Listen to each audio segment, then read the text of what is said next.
রবিবার দিন হাতে অনেকটা সময় ছিল, আমি আর মেয়ে মিলে বাজারে চলে গিয়েছিলাম। এসেই দেখি যে ফুচকার দোকান ফাঁকা রয়েছে, তো ফুচকা প্রথমে খেয়ে নিলাম, তার কারণ হচ্ছে এখানে প্রচুর ভিড় হয়ে যাবে পরে। তো চলে এসেছিলাম চুল কাটতে এসে এমন একটা ঘটনা ঘটে গিয়েছে, সেটা তোমাদের লাস্টে বলবো। তো প্রথমে তো আমায় বললো যে হেয়ারটাকে আগে ওয়াশ করে নিতে হবে। আমি তো বাড়ি থেকে ওয়াশ করে এসেছি একবার, বললো নাকি যে ওদের হেয়ার কাটিং করতে খুব সুবিধে হবে, এর জন্য আর কি আমাদেরকে আরও একবার হেয়ার ওয়াশ করে নিতে হবে। তো কথা বলছিলাম যে কী কাটিং করলে ভালো হবে, তো বললো যে তুমি সব রকমই করতে পারো, সব রকমই 300 টাকা নেবে।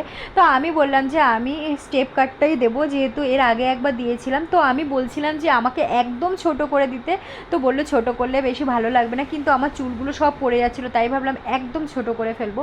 তো চুল কাটার পর এমন একটা কাণ্ড ঘটলো, যখন ড্রায়ার দিয়ে শুকানো হচ্ছিলো, তো আমার কানেরটা না হারিয়ে গিয়েছিলো, আর ওটা ছিল মেয়ের কানের, ওর তো কাদো কাদো মুখ হয়ে গেছিলো। সকলে মিলে অনেকক্ষণ খোঁজার পরে তারপরে কানেরটা পেলাম।